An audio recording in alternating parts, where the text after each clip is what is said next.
Hi guys! So nagbabalot ulit tayo nito. Yan, ang ating jelly beans. Kasi naubos na. Ang dami naming ginawa ni mama nung nakaraan. Yung unang nilabas ko to. Ubos na. Pangatlong repack na namin ito. Ubos na yon yung binanata nila kagabi. Oo.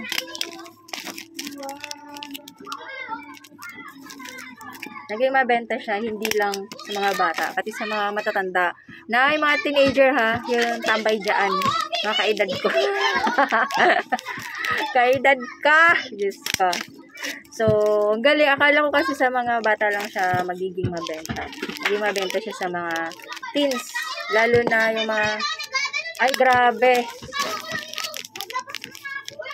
Pakaingay sa labas. Tanghaling tapat, ang oras ngayon ay 3:50, quarter to 4. Yan.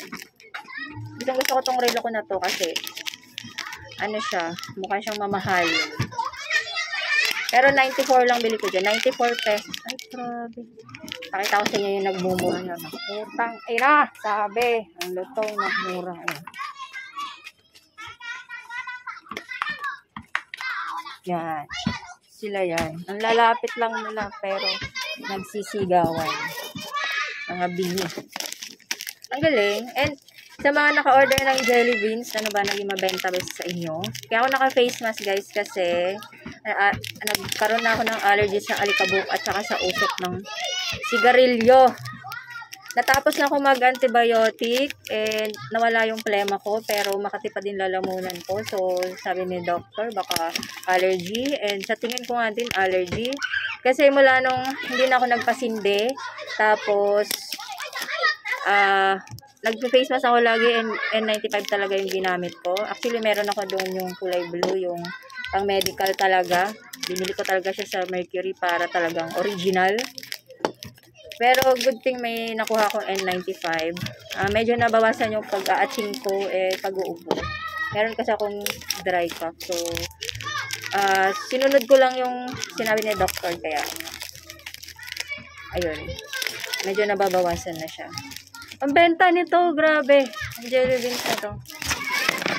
Dati kasi hindi ito pinapansin eh. Naisipan ko siyang i-repack. So, ayun. Masarap daw. Meron din siya sa Lazada guys. I-share ko lang yung link sa inyo.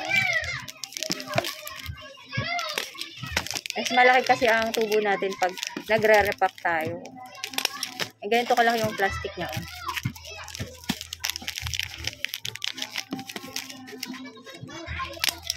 Ano siya? Wala na eh. Ubus na eh. Mag-order pa ako ulit. Baka sa inyo, try nyo na din. Mag-order na din kayo.